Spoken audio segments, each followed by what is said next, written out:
ناظرین،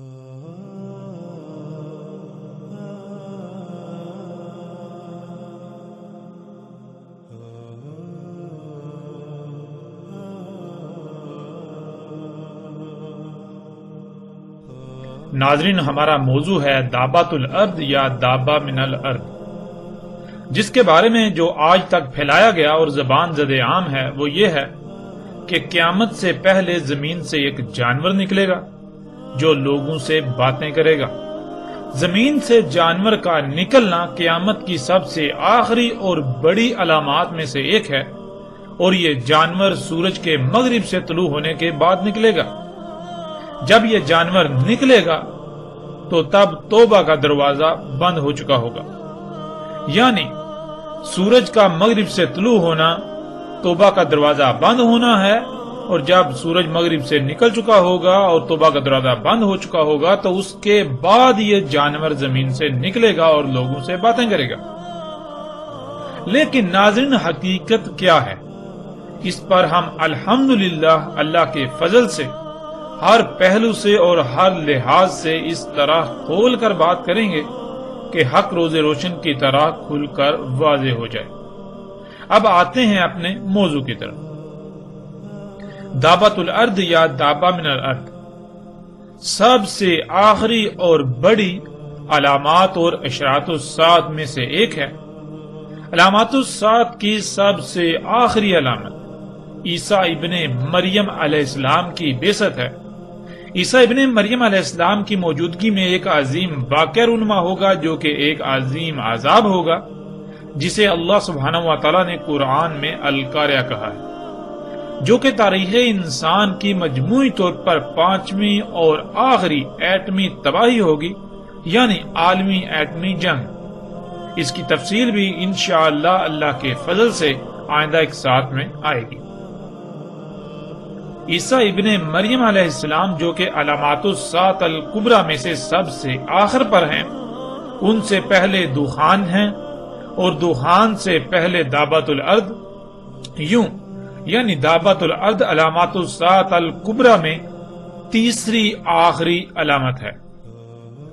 ناظرین، آگے بڑھنے سے پہلے یہاں کچھ الفاظ کو سمجھنا بہت ضروری ہے، کیونکہ ان الفاظ کے غلط تراجم و معنی ایسے پھیلا دیے گئے کہ نہ صرف وہ اتنے عام ہو گئے کہ زبان زد عام ہو گئے، بلکہ اس وجہ سے حق چھپ گیا، یوں اکثریت حق کو سمجھنے سے محروم ہو گئی۔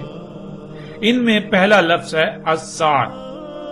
ناظرین، قرآن میں مجموعی طور پر 36 مقامات پر 40 بار اس لفظ کا استعمال ہوا ہے۔ یہاں یہ بات ذہن میں رہے، لفظ الساعۃ کی بات ہو رہی ہے، نہ کہ صرف سات کی۔ الساعۃ اور سات میں کیا فرق ہے، اس پر بھی آگے بات ہوگی۔ پہلے اس پر بات کریں گے کہ آج تک اس لفظ کا کیا ترجمہ کیا جاتا رہا۔ ناظرین، آپ قرآن کے جتنے بھی تراجم و تفاسیر ہیں انہیں اٹھا کر دیکھ لیں تو آپ کو تقریباً ہر جگہ پر لفظ الساعۃ کا ترجمہ قیامت ہی ملے گا۔ مثلا کچھ مقامات کو ہم آپ کے سامنے رکھتے ہیں اور پھر فیصلہ آپ خود کیجئے گا کہ قرآن کے ساتھ کتنا بڑا کھلواڑ کیا گیا، کہ کیسے قرآن کو تراجم کی صورت میں بدلا گیا۔ ناظرین، ہم وقت کی قلت اور کم وقت میں موضوع کو مکمل کرنے کی غرض سے مکمل آیات کا ترجمہ بیان نہیں کریں گے، بلکہ ہم آیات میں صرف انہی مقامات کا ترجمہ بیان کریں گے جہاں لفظ الساعۃ کا استعمال ہوا ہے۔ اس وقت آپ سکرین پر دیکھ سکتے ہیں سورہ یوسف آیت نمبر 107، جس میں لفظ الساعۃ کا ذکر ہوا ہے، اور مترجم ہے مفتی محمد نعیم۔ وہ لکھتے ہیں، اور ان پر اچانک قیامت واقع ہو جائے۔ پھر مفتی تقی عثمانی لکھتے ہیں، یا ان پر قیامت اچانک ٹوٹ پڑے۔ امین احسن اصلاحی لکھتے ہیں، کوئی آفت یا قیامت ہی اچانک آدم کے نگہت ہاشمی، یا اچانک ان پر قیامت ہی آ جائے۔ ابو العلا مودودی، یا بے خبری میں قیامت کی گھڑی اچانک ان پر نہ آ جائے۔ احمد رضا خان، یا قیامت ان پر اچانک آ جائے۔ احمد علی، یا اچانک قیامت ان پر آ جائے۔ فتح محمد جالندری، یا ان پر ناگہاں قیامت آ جائے؟ طاہر القادری، یا ان پر اچانک قیامت آ جائے؟ علامہ جوادی، یا اچانک قیامت آ جائے؟ محمد جوناگڑھی، یا ان پر اچانک قیامت ٹوٹ پڑے؟ محمد حسین نجفی، یا اچانک ان کے سامنے اس حال میں قیامت آ جائے؟ محمود الحسن، یا آ پہنچے قیامت؟ اشرف علی تھانوی، یا ان پر اچانک قیامت آ جاوے؟ اس طرح ناظرین اگلی آیت سورہ نحل کی آیت نمبر 77، مفتی محمد نعیم، اور جہاں تک قیامت کے واقع ہونے کا معاملہ ہے تو وہ پلک جھپکنے جتنا ہے، مفتی تقی عثمانی، اور قیامت کا معاملہ آنکھ جھپکنے سے بھی زیادہ نہیں ہوگا، امین احسن اصلاحی، اور قیامت کا معاملہ بس آنکھ جھپکنے کی طرح یا اس سے بھی جلد تر ہوگا،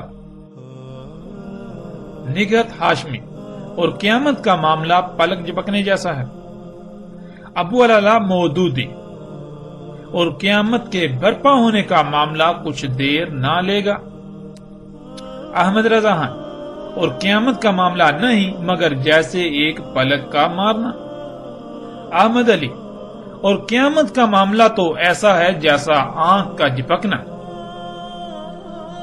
فتح محمد جالندری، قیامت کا آنا یوں ہے جیسے آنکھ کا جھپکنا، طاہر القادری، اور قیامت کے بپا ہونے کا واقعہ اس قدر تیزی سے ہوگا جیسے آنکھ کا جھپکنا، محمد جوناگڑھی، اور قیامت کا امر تو ایسا ہی ہے جیسے آنکھ کا جھپکنا، محمد حسین نجفی، اور قیامت کا حکم تو صرف ایک پلک جھپکنے کے برابر یا اس سے بھی قریب تر ہے، محمود الحسن، اور قیامت کا کام تو ایسا ہے جیسے لپک نگاہ کی یا اس سے بھی قریب، اشرف علی تھانوی، اور قیامت کا معاملہ بس ایسا جھٹ پٹ ہوگا جیسے آنکھ کا جھپکنا۔ اس طرح ناظرین سورہ الکہف کی آیت نمبر 36، مفتی محمد نعیم، اور نہ میں یہ خیال کرتا ہوں کہ قیامت برپا ہوگی، مفتی تقی عثمانی، اور میرا یہ خیال ہے کہ قیامت کبھی نہیں آئے گی، امین احسن اصلاحی، اور میں قیامت کے آنے کا بھی گمان نہیں رکھتا، نگہت ہاشمی، اور میں نہیں سمجھتا کہ قیامت بھی قائم ہونے والی ہے، ابو العلا مودودی، اور مجھے توقع نہیں کہ قیامت کی گھڑی کبھی آئے گی، احمد رضا خان، اور میں گمان نہیں کرتا کہ قیامت قائم ہو، احمد علی، اور میں قیامت کو ہونے والی خیال نہیں کرتا، فتح محمد جالندری، اور نہ خیال کرتا ہوں کہ قیامت برپا ہو، طاہر القادری، اور نہ ہی یہ گمان کرتا ہوں کہ قیامت قائم ہوگی، علامہ جوادی، اور میرا گمان بھی نہیں ہے کہ کبھی قیامت قائم ہوگی، محمد جوناگڑھی، اور نہ میں قیامت کو قائم ہونے والی خیال کرتا ہوں، محمد حسین نجفی، اور میں خیال نہیں کرتا کہ کبھی قیامت برپا ہوگی، محمود الحسن، اور نہیں خیال کرتا ہوں کہ قیامت ہونے والی ہے، اشرف علی تھانوی، اور میں قیامت کو خیال نہیں کرتا کہ آئے گی۔ ناظرین ہم نے 14 مترجمین کے تراجم کو آپ کے سامنے رکھا اور آپ نے خود دیکھا کہ تمام کے تمام مترجمین نے لفظ الساعۃ کا ترجمہ قیامت کیا، اور ہم آپ کو پہلے ہی بتا چکے کہ قرآن میں مجموعی طور پر 36 مقامات پر 40 بار اس لفظ یعنی الساعۃ کا ذکر ہوا ہے۔ اور ناظرین آپ تمام کے تمام مقامات کو اٹھا کر دیکھ لیں، آپ کو ان تمام کے تمام مترجمین کا ترجمہ یہی ملے گا، یعنی الساعۃ کا ترجمہ قیامت ہی ملے گا۔ اب ناظرین سوال یہ پیدا ہوتا ہے کہ اگر لفظ الساعۃ کا معنی قیامت ہی تھا، یا اس سے مراد قیامت ہی تھا، تو پھر کیا اللہ سبحانہ و تعالیٰ کو اس کا علم نہ تھا کہ یہاں قیامت کا ذکر کرنا مقصود ہے، لیکن اللہ سبحانہ و تعالیٰ یہاں لفظ الساعۃ کا استعمال کر رہا ہے؟ اور ناظرین، یہ نقطہ ہم نے آپ کے سامنے اس لیے رکھا کیونکہ آپ یہ جان کر چونک جائیں گے کہ اللہ سبحانہ و تعالیٰ نے قرآن میں لفظ قیامت کا بھی استعمال کیا ہے، بلکہ قیامت پر تو پوری ایک سورۃ القیامہ بھی قرآن میں موجود ہے۔ یعنی اللہ سبحانہ و تعالیٰ نے قرآن میں یہ دونوں الفاظ الگ الگ استعمال کیے، الساعۃ اور القیامہ۔ اور ناظرین، آپ قرآن میں تلاش کر سکتے ہیں، آپ کو لفظ القیامہ قرآن میں متعدد مقامات پر ملے گا۔ جبکہ دونوں الگ الگ الفاظ ہیں تو پھر ایسا کیوں کیا گیا کہ ان دونوں کے معنی ایک ہی بنا دیے گئے، ان دونوں کا ایک ہی ترجمہ کر دیا گیا؟ لفظ الساعۃ کا بھی ترجمہ قیامت اور قیامہ کا ترجمہ بھی قیامت۔ ناظرین، بہت سے لوگوں کے نزدیک یہ ایک معمولی غلطی ہو سکتی ہے، یا پھر وہ یہ بھی سوچ رہے ہوں گے کہ اس سے کیا فرق پڑتا ہے، یہ تو معمولی بات ہے، لیکن وہ یہ نہیں جانتے کہ جسے وہ معمولی سمجھ رہے ہیں وہ معمولی نہیں ہے، بلکہ غیر معمولی حیثیت و اہمیت کی حامل ہے۔ اس کے نقصانات کیا ہیں، ہم آپ پر واضح کیے دیتے ہیں۔ سب سے پہلی بات یہ کہ آپ نے قرآن میں یہ تو پڑھا ہوگا کہ اللہ الحکیم ہے، یعنی اللہ کا ایک اسم الحکیم ہے، اور یہ لفظ قرآن میں متعدد مقامات پر آیا ہے۔ حکیم حکمہ سے ہے، اور حکمہ کہتے ہیں فیصلے کو، یعنی کیا، کب، کیوں، کتنا اور کیسے وغیرہ ایسے تمام سوالات کے جوابات کو حکمہ، اور جس کے پاس ان سوالات کے جوابات کا علم ہو وہ حکیم کہلاتا ہے۔ ناظرین، اسے ایک مثال سے سمجھ لیتے ہیں۔ مثلا آپ پلاؤ بنانا چاہتے ہیں، پلاؤ بنانے کے لیے کیا کیا درکار ہے؟ مثلا آگ، برتن، گھی، چاول، گوشت، پیاز، نمک، مرچ، مسالے اور پانی وغیرہ، یہ سب علم کہلاتا ہے۔ اور اب یہ فیصلہ کرنا کہ ان اشیاء کا کب، کیوں، کتنا اور کیسے استعمال کرنا ہے۔ مثلا سب سے پہلے کیا کرنا ہے، یعنی آگ جلانی ہے، کتنی جلانی ہے، اسی طرح کب برتن رکھنا ہے، کتنا گرم کرنا ہے، کیوں گرم کرنا ہے، اسی طرح باقی تمام اشیاء کب، کیوں، کتنی کتنی اور کیسے استعمال کرنی ہے کہ بہترین مطلوبہ شے یعنی پلاؤ بن جائے، اسے حکمہ کہتے ہیں۔ اور جس میں یہ صلاحیت موجود ہو اسے حکیم کہتے ہیں۔ ناظرین، یہ جان لینا ضروری ہے کہ اگر کہیں بھی کوئی بھی رد و بدل کیا جائے گا، یعنی کسی شے کا کم یا زیادہ پہلے یا بعد میں استعمال کیا جائے گا، تو مطلوبہ نتائج حاصل نہیں ہو سکتے، اس لیے رائے برابر بھی تبدیلی ممکن نہیں ہے۔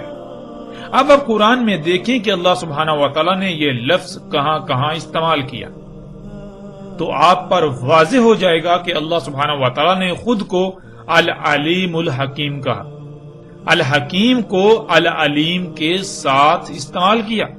تو ناظرین، سوال یہ پیدا ہوتا ہے کہ آخر کیوں؟ تو اس کا جواب یہ ہے کہ اللہ العلیم ہے، نہ صرف العلیم ہے بلکہ وہ الحکیم بھی ہے، یعنی اس علم کا کب، کہاں، کیوں، کتنا اور کیسے استعمال کرنا اللہ میں یہ صلاحیت موجود ہے، یہ ہے الحکیم ہونا۔ اور پھر اللہ نے نہ صرف خود کو الحکیم کہا بلکہ اللہ سبحانہ و تعالیٰ نے خود کو العزیز الحکیم کہا، جیسا کہ آپ آیات میں دیکھ سکتے ہیں۔ العزیز الحکیم یعنی ایسا حکیم کہ ایک رائی برابر بھی اس کی حکمت میں شائبہ نہیں۔ مطلب یہ کہ وہ جس شے کا بھی استعمال کرتا ہے، وہ جو بھی کام کرتا ہے تو اس میں خامی و خرابی کا تصور تک بھی نہیں کیا جا سکتا۔ وہ جو بھی کہتا ہے، وہ جو بھی کرتا ہے، بالکل ویسا ہی کرتا ہے کہ اس میں تبدیلی کا کوئی تصور تک نہیں کیا جا سکتا۔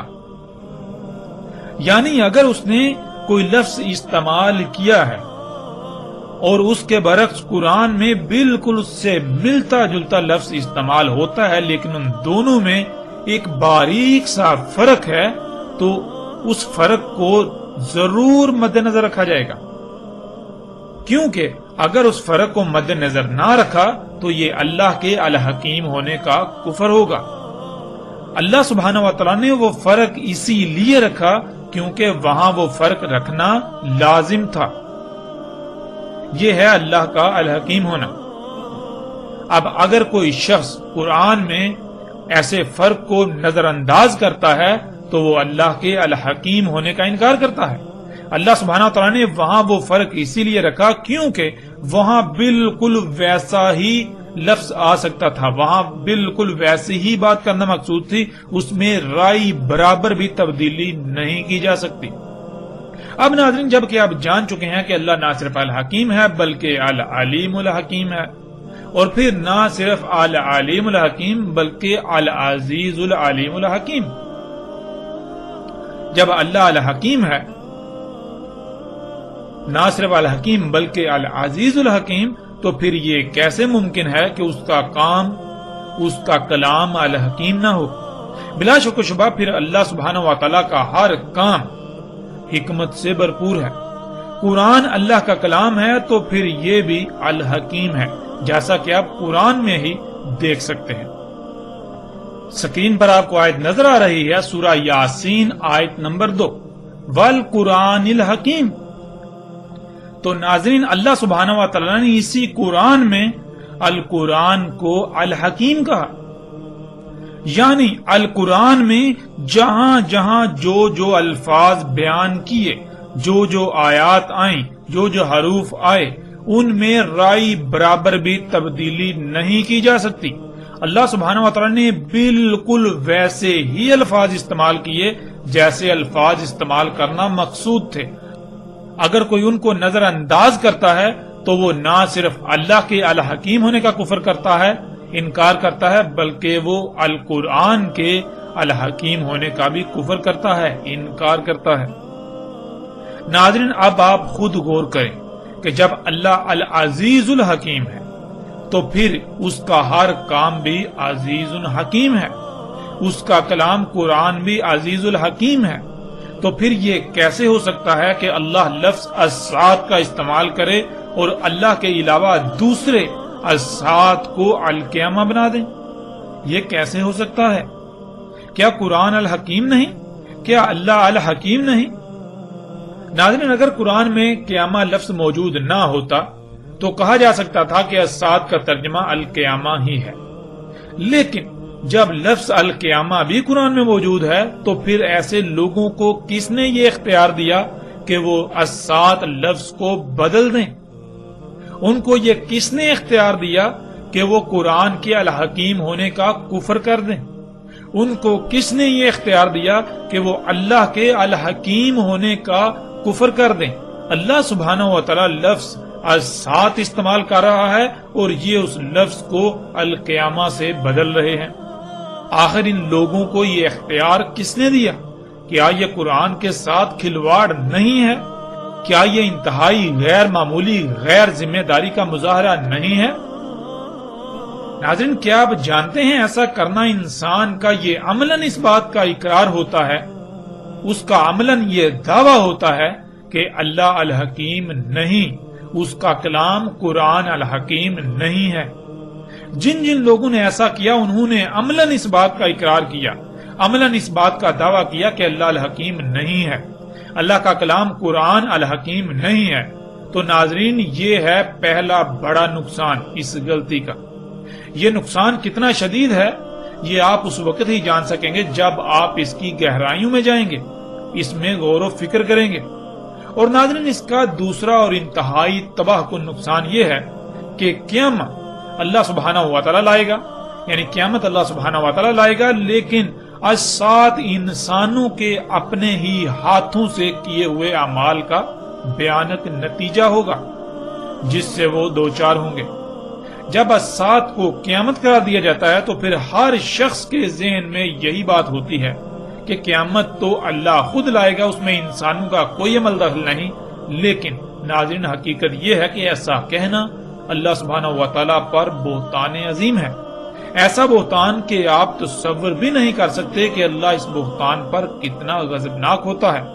اور اس بہتان سے کائنات میں تباہ کن نقصانات کا دروازہ کھل جاتا ہے۔ ناظرین، اس سے پہلے کہ ہم آگے بڑھیں دعوت الارض کے موضوع پر بات کرنے کے لیے باقی الفاظ کی طرف، ہم یہ جان لیں کہ السات کیا ہے۔ ناظرین، اس میں اصل لفظ سات ہے اور سات کے شروع میں الف لام کا اضافہ ہے۔ سات کسے کہتے ہیں؟ اسے ایک مثال سے سمجھ لیتے ہیں۔ مثلا ناظرین، آپ کی کوئی شے خراب ہو گئی اور آپ اسے مستری کے پاس لے کر جاتے ہیں۔ آپ مستری کو کہتے ہیں کہ اسے ٹھیک کر دو، تو مستری کہتا ہے ٹھیک کر دوں گا، لیکن اس کے لیے اتنی قیمت اور اتنا وقت درکار ہے، یعنی یہ فلاں وقت پر بالکل ٹھیک ہو جائے گی۔ آپ کہتے ہیں ٹھیک ہے، میں اس وقت اسے لینے آ جاؤں گا، نہ ہی اس سے پہلے اور نہ ہی اس سے تھوڑا لیٹ ہوں گا۔ تو ناظرین، وہ وقت جو اس مستری نے واضح کیا اسے عربی میں سات کہتے ہیں۔ مثلا جیسے کہ کھانا کب تک بن جائے گا، آگے سے جواب آتا ہے جی کھانا فلاں وقت تک بن جائے گا، تو کھانا جس وقت تیار ہو جائے گا وہ وقت سات کہلائے گا۔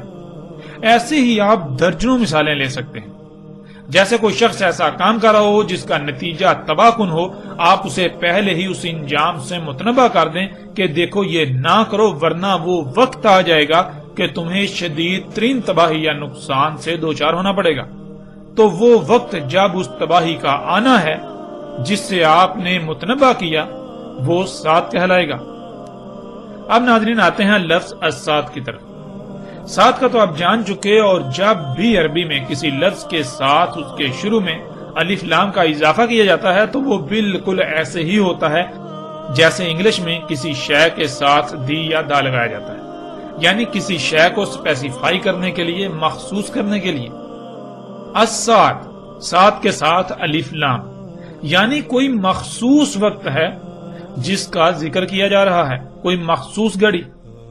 اور وہ السات یعنی مخصوص وقت کیا ہے، اس کا اللہ سبحانہ و تعالیٰ نے قرآن میں جگہ جگہ تفصیل کے ساتھ ذکر کیا۔ اس پر تفصیل کے ساتھ آئندہ الگ موضوع کے تحت بات ہوگی، لیکن یہاں ہم مختصراً بیان کرتے ہوئے آگے بڑھیں گے۔ ناظرین، اللہ سبحانہ و تعالیٰ نے قرآن میں یہ بالکل واضح کر دیا کہ اللہ نے زمین و آسمانوں میں میزان وضع کیا۔ میزان یعنی توازن قائم کیا۔ آپ اپنی ہی ذات میں غور و فکر کریں تو آپ پر واضح ہو جائے گا کہ کیسے آپ کے جسم میں ایک بہترین توازن قائم ہے۔ جب تک یہ توازن برقرار رہتا ہے تو جسم بالکل ٹھیک رہتا ہے، اور جیسے ہی اس توازن میں بگاڑ آتا ہے تو جسم میں خرابیاں ظاہر ہوتی ہیں جنہیں بیماریوں کا نام دیا جاتا ہے۔ ناظرین، میزان کہتے ہیں جو شے جیسی جیسی درکار ہو بالکل ویسی ہی بنائی جائے، پھر ہر شے کو جو اس کا مقام ہے اس پر ایسے فٹ کر دیا جائے کہ ایک بہترین توازن قائم ہو جائے۔ جب تک وہ توازن برقرار رہے گا تو اس مشین میں کسی بھی قسم کی کوئی خرابی پیدا نہیں ہوگی، وہ بالکل ٹھیک رہے گی۔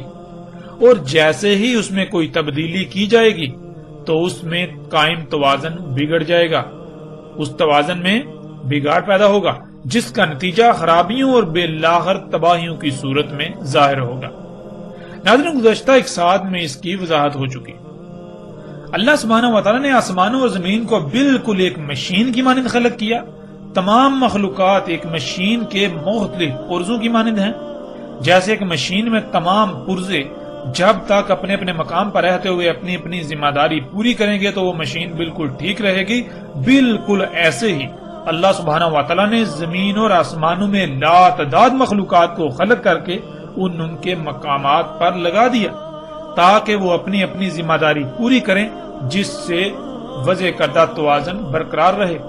اللہ سبحانہ و تعالیٰ نے کہا تھا کہ اس نے پہاڑوں سے زمین کا توازن قائم کیا، اور سختی کے ساتھ کہا تھا کہ اللہ کی خلق میں تبدیلی نہ کرنا، اللہ کی خلق میں چھیڑ چھاڑ نہ کرنا، اللہ کی خلق میں فطرت میں مداخلت نہ کرنا، کیونکہ اللہ نے اپنی خلق میں تبدیلی کی گنجائش رکھی ہی نہیں ہے۔ اگر اللہ کی خلق میں تبدیلی کی جائے گی تو پھر اس میں بگاڑ پیدا ہوگا جس کا نتیجہ تباہیوں کی صورت میں سامنے آئے گا۔ ایسے ہی زمین کی مخلوقات ہوں، پھل پھول سبزیوں سمیت تمام کا تمام رزق ہو، ہواؤں اور بادلوں کا نظام ہو، زمین و آسمان میں لاتعداد چھپی ہوئی مخلوقات ہوں، ان میں چھیڑ چھاڑ کرنے، ان میں مداخلت کرنے، ان کے پیچھے پڑنے سے منع کیا، ان میں کسی بھی قسم کی تبدیلی کرنے سے منع کیا تھا، ورنہ اگر ان میں چھیڑ چھاڑ کی جائے گی تو ان میں بگاڑ پیدا ہوگا، اور پھر نتیجتاً طرح طرح کی بیماریوں، مصیبتوں، تکلیفوں، زلزلوں، سیلابوں، طوفانوں اور تباہیوں کا سامنا کرنا پڑے گا۔ ناظرین، آپ خود غور کریں کہ آپ کا جسم زمین کے عناصر سے بنا ہے، اور وہ زمین کے عناصر آپ کے جسم کی ضرورت ہوتے ہیں، جن کو آپ بطور خوراک اپنے جسم کو فراہم کرتے ہیں۔ ان کی مقدار، ان کا معیار، یہ سب کون طے کرے گا؟ ظاہر ہے وہی جو ان کا خالق ہے، جو اس جسم کا خالق ہے، اور اگر ان کے معیار میں، ان کی مقدار میں کسی بھی قسم کی تبدیلی کی جائے گی تو کیا جسم میں توازن برقرار رہے گا؟ سوال ہی پیدا نہیں ہوتا۔ جسم میں قائم توازن بگڑ جائے گا۔ جب جسم میں موجود لاتعداد مخلوقات کو ان کی ضروریات کی مقدار کم یا زیادہ ہوگی، معیار برقرار نہیں رہے گا، تو پھر ظاہر ہے جسم میں وہ مخلوقات متاثر ہوں گی، جس سے جسم میں قائم توازن بگڑ جائے گا، جس کا اظہار بیماریوں کی صورت میں ہوگا۔ اب اگر ان بیماریوں یعنی جسم میں ہونے والی خرابیوں کو دور نہیں کیا جائے گا تو پھر ظاہر ہے ایک وقت ایسا آئے گا جب جسم موت کا شکار ہو جائے گا، یعنی آخری بڑی تباہی کا شکار ہوگا۔ ایسے ہی ناظرین، جب زمین و آسمانوں میں ترقی کے نام پر چھیڑ چھاڑ کی جائے گی، ان میں فساد کیا جائے گا، پہاڑوں کو کاٹ کاٹ کر زمین کا توازن بگاڑ دیا جائے گا، تو کیا زلزلے نہیں آئیں گے؟ رزق میں زیادہ اور جلد پیداوار کے حصول کے لالچ میں چھیڑ چھاڑ کی جائے گی، اس میں جنیاتی تبدیلیاں کی جائیں گی، تو کیا اس رزق کا استعمال کرنے والے انسان ہوں یا باقی جاندار، کیا ان کے اجسام میں اللہ کے وضع کردہ میزان میں خسارہ نہیں ہوگا؟ اور نتیجتاً بیماریوں کا شکار نہیں ہوں گے، مفلوج نہیں ہوں گے۔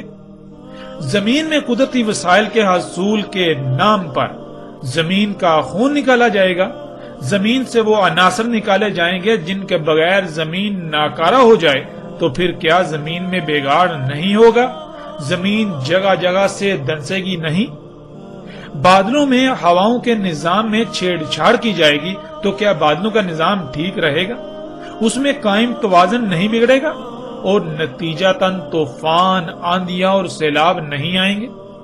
زمین پر ترقی کے نام پر طرح طرح کی گیسوں کا اخراج کیا جائے گا، جس سے فضا زہر آلود ہو جائے گی، تو سانس اور جلد کی بیماریوں کے ساتھ ساتھ طرح طرح کی تباہیوں کا سامنا نہیں کرنا پڑے گا؟ کیا زمین پر درجہ حرارت بڑھنا شروع نہیں ہو جائے گا؟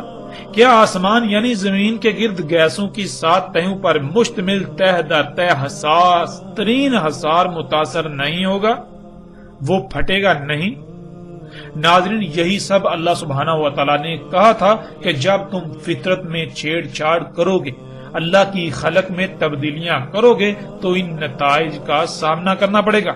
اور جیسے جب تک بیماری لا علاج نہیں ہوتی تب تک علاج ممکن ہوتا ہے، اس وقت تک علاج کر لیا جائے تو بیماری سے چھٹکارا مل جاتا ہے، ورنہ اگر وقت ہاتھ سے نکل جائے تو نہ صرف بیماری لا علاج ہو جاتی ہے بلکہ پھر آخری بڑے نتیجے کا سامنا کرنا پڑتا ہے جو جسم کو مکمل طور پر نکارہ بنا دیتا ہے، اور وہ موت ہے۔ بالکل اسی طرح ناظرین، آج آپ اپنی آنکھوں سے دیکھ رہے ہیں انسانوں کے اپنے ہی ہاتھوں سے کیے جانے والے مفسد اعمال، جنہیں وہ ترقی کا نام دیتے ہیں، ان کی وجہ سے دنیا میں طرح طرح کی بیماریاں، مصیبتیں، تکالیف، جنگ و جدل، سیلاب، طوفان، آندھیاں، زلزلے، زمین کا جگہ جگہ سے دھنسنا، زمین اور پہاڑوں کا ٹل جانا وغیرہ، کیا یہ سب رک جائے گا؟ نہیں، یہ اب لا علاج ہو چکا۔ اب یہ سب دن بدن بڑھتا ہی چلا جائے گا، یہاں تک کہ ان قریب ایسا زلزلہ آئے گا جو کہ انسانوں پر آخری عظیم ترین تباہی مسلط ہوگی، جس میں ایک بھی انسان نہیں بچے گا۔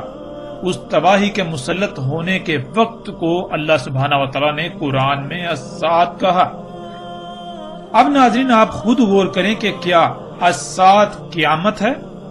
کیا الساعۃ اللہ لائے گا یا پھر انسانوں کے اپنے ہی مفسد اعمال جن کو وہ ترقی کا نام دے رہا ہے، انہی اعمال کا بھیانک نتیجہ ہوگا؟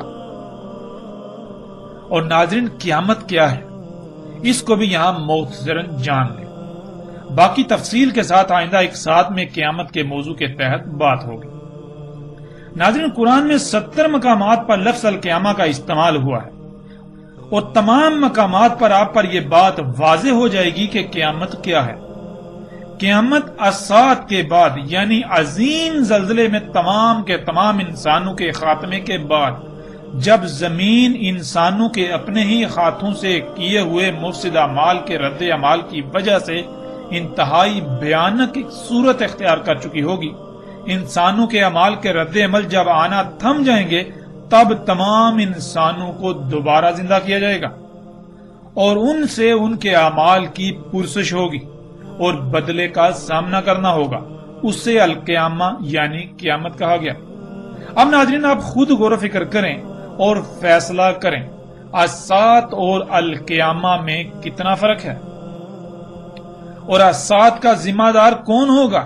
کس کی وجہ سے الساعۃ آئے گی؟ کیا اللہ الساعۃ کا ذمہ دار ہوگا یا انسان خود اس کا ذمہ دار ہوگا؟ کیا ساتھ اللہ کی چاہت ہوگی؟ اور القیامہ کیا ہے؟ القیامہ دوبارہ اٹھائے جانے سے لے کر رائی برابر اعمال کا بدلہ دیا جائے گا۔ ناظرین اب سوال یہ پیدا ہوتا ہے کہ کیا انسان ایسا چاہے گا یا پھر القیامہ اللہ کی چاہت ہوگی؟ فیصلہ بالکل آسان ہے، حق آپ کے سامنے ہے۔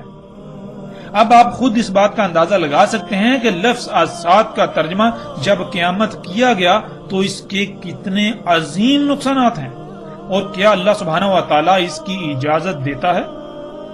اور پھر جن لوگوں نے آج تک ایسے تراجم کیے، کیا آپ ان سے یہ سوال نہیں کریں گے؟ کیا ان لوگوں کا اتنا عظیم دجل چاک ہونے کے باوجود بھی آپ ان کو اپنا الہ بنائے رہیں گے؟ اس دجل کے چاک ہونے کے باوجود وہ آپ کو فرشتے نظر آئیں گے؟ وہ آپ کو علماء نظر آئیں گے؟ ناظرین جان لیں، اگر اس کے باوجود آپ حق سے اعراض کرتے ہیں اور ایسے لوگوں کے ہی پیچھے چلتے رہیں گے تو عنقریب ایسے انجام سے دوچار ہوں گے کہ اس وقت آپ چاہیں گے کہ کاش ہمیں ایک موقع مل جائے، لیکن تب سوائے پچھتاوے کے کچھ نہیں رہے گا۔ اس لیے اس وقت فیصلہ آپ کے ہاتھ میں ہے، آپ کے پاس وقت ہے، آپ وہ فیصلہ کریں جس میں آپ کے لیے دنیا اور آخرت میں فلاح ہو، فائدہ ہو، پچھتاوے کا سامنا نہ کرنا پڑے۔ ناظرین لفظ الساعۃ کو آپ الحمدللہ جان چکے، اب آتے ہیں ان الفاظ کی طرف، اشراط اور علامات۔ جیسے آپ نے عموماً سنا ہوگا اشراط الساعۃ اور ایسے ہی علامات الساعۃ، اور دونوں کا ترجمہ قیامت کی علامات یا قیامت کی نشانیاں کر دیا جاتا ہے۔ لفظ اشراط یہ جمع کا صیغہ ہے اور اس کا واحد شرط ہے۔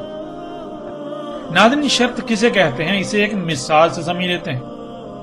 مثلا پیاس بجھانے کے لیے پانی کا ہونا ضروری ہے، پانی کے بغیر پیاس کا بجھانا ناممکن ہے۔ یعنی شرط کسی بھی عمل یا شے کے پیچھے موجود ایسے عوامل یا مراحل کو کہتے ہیں جس کے بغیر عمل کا وجود ناممکن ہو۔ جیسے دو اس وقت تک نہیں آ سکتا جب تک کہ ایک نہیں آ جاتا، اب ایک نہ صرف دو کے پیچھے اس کے وجود یا عدم کی وجہ ہے، بلکہ جب تک ایک نہیں آ جاتا تب تک دو نہیں آ سکتا۔ بالکل ایسے ہی ناظرین اشراط الساعۃ کہتے ہیں ان امور کو، یعنی ان کاموں کو، ان عوامل کو، ان اعمال کو، ان مراحل کو جن کے بغیر الساعۃ کا آنا ناممکن ہے، کیونکہ نہ صرف وہ الساعۃ سے پہلے ہونا لازم ہے بلکہ انہی کی وجہ سے الساعۃ کا وجود ممکن ہے، یعنی ان کی وجہ سے الساعۃ آئے گی، وہ عظیم زلزلہ آئے گا۔ اب ناظرین آپ کے لیے بالکل آسان ہو چکا اشراط الساعۃ کو جاننا۔ آپ خود غور کریں کہ وہ کون سے امور ہیں، وہ کون سے عوامل ہیں، وہ کون سے مراحل ہیں جن کی وجہ سے الساعت آئے گی، یعنی عظیم زلزلے کی صورت میں ایسی تباہی کہ کوئی ایک بھی انسان اس سے نہیں بچ سکے گا۔ ناظرین، اب آتے ہیں علامات الساعت کی طرف، یعنی لفظ علامات کی طرف۔ علامات ان امور، ان عوامل، ان مراحل وغیرہ کو کہا جاتا ہے جو اپنے بعد کسی کے وجود میں آنے کا علم دے رہے ہوں، یعنی جو اپنے بعد آنے والے کا اظہار کر رہے ہوں۔ جیسے اگر آپ کے سامنے ایک لکھا جائے تو ایک اپنے بعد آنے والے کا علم ہوتا ہے، یعنی ایک کے بعد دو آئے گا۔ ایسے ہی ناظرین، مثال کے طور پر اگر کوئی شخص اینٹیں، سیمنٹ، بجری، سریا اور ریت وغیرہ خرید رہا ہو تو یہ عوامل اس بات کا علم دے رہے ہوتے ہیں کہ کسی عمارت کی تعمیر ہونے والی ہے، یا تعمیر ہو رہی ہے، یا پھر عنقریب تعمیر ہو جائے گی۔ یعنی علامات ان عوامل، امور یا مراحل وغیرہ کو کہا جاتا ہے جو مستقبل قریب یا بعید میں آنے والے کا علم دے رہے ہوں۔ اب ناظرین غور کریں، آج جو زلزلے آ رہے ہیں، جن وجوہات کی بنا پر یہ زلزلے آ رہے ہیں، اگر ان وجوہات کو دور نہیں کیا جائے گا، ان کی اصلاح نہیں کی جائے گی، تو پھر کیا یہ زلزلے رک جائیں گے؟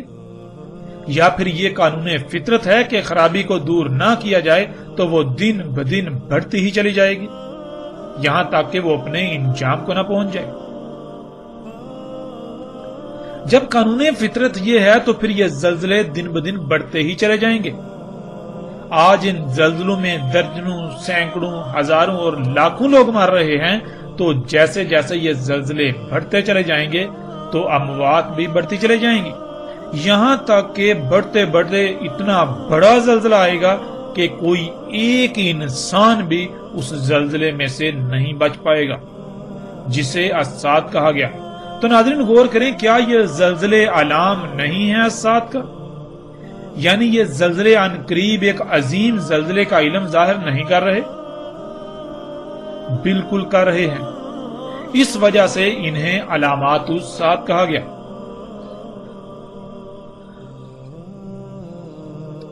ناظرین اب آتے ہیں ہم اپنے موضوع کی طرف۔ ہمارا موضوع ہے دابۃ الارض یا دابہ من الارض، جو کہ ہم پیچھے بات کر چکے ہیں کہ دابۃ الارض یا دابہ من الارض کے بارے میں آج تک جو زبان زد عام ہے، جو پھیلا دیا گیا، وہ یہ ہے کہ قیامت کی آخری اور سب سے بڑی علامات میں سے ایک زمین سے جانور کا نکلنا، اور وہ جانور انسانوں سے باتیں کرے گا، اور وہ جانور اس وقت نکلے گا جب سورج مغرب سے طلوع ہو چکا ہوگا اور توبہ کا دروازہ بند ہو چکا ہوگا۔ سورج مغرب سے طلوع ہونے کے بعد، توبہ کا دروازہ بند ہونے کے بعد وہ جانور نکلے گا۔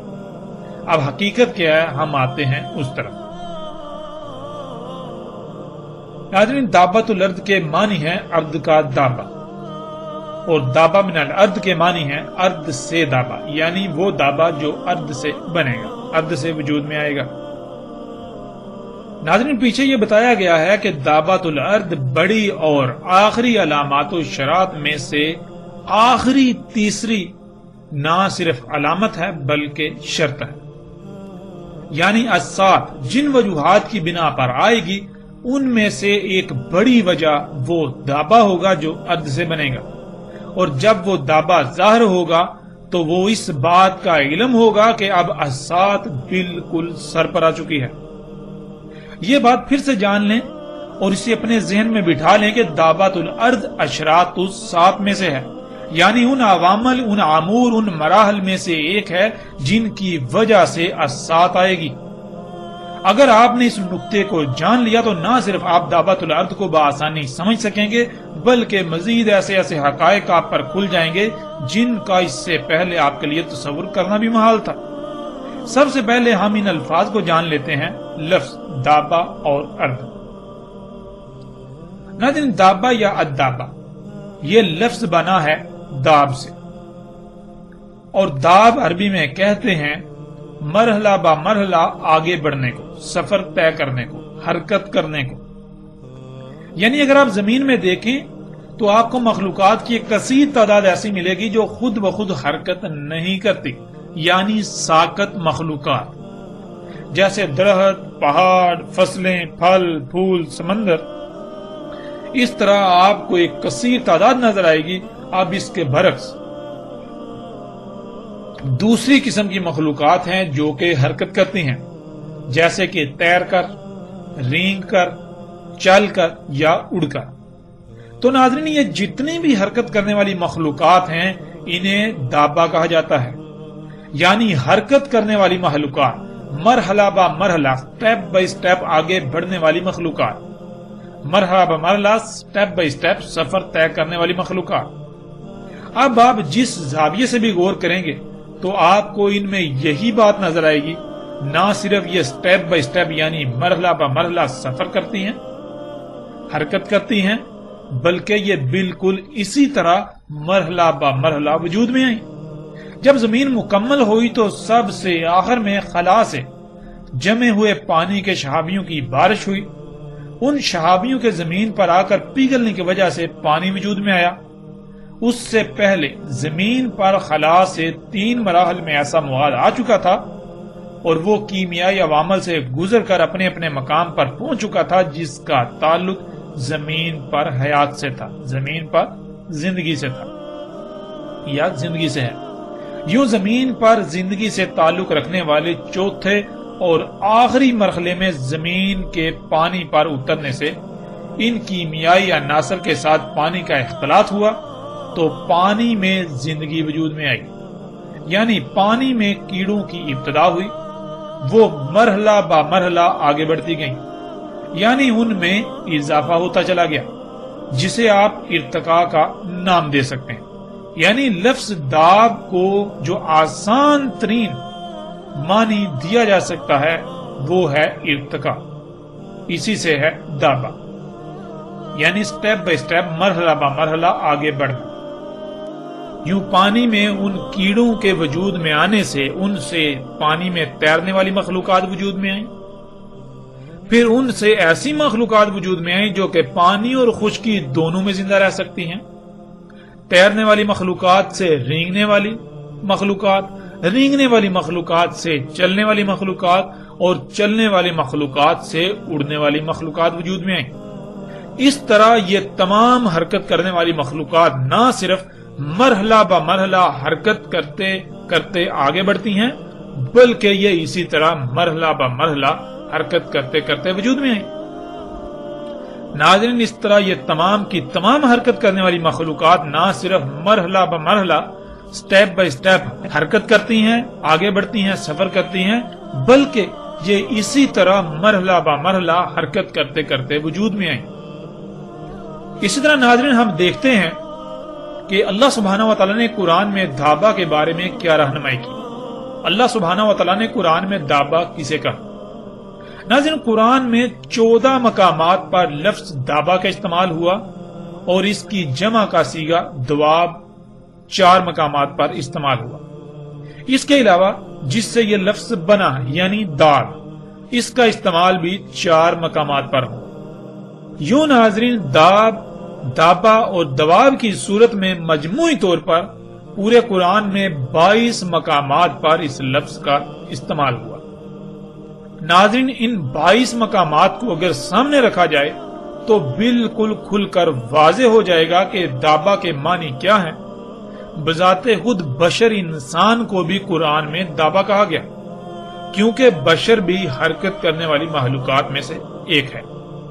ناظرین، لفظ دابہ کو سمجھنے کی غرض سے اور موضوع کی طوالت سے بچنے کے لیے ہم چند آیات پر بات کریں گے۔ باقی تمام آیات پر اِنَّا عَلَيْنَا بِيَانَهُ کے تحت قرآن پر آنے والی ایک ساتھ میں اس موضوع پر مکمل تفصیل کے ساتھ بات کریں گے۔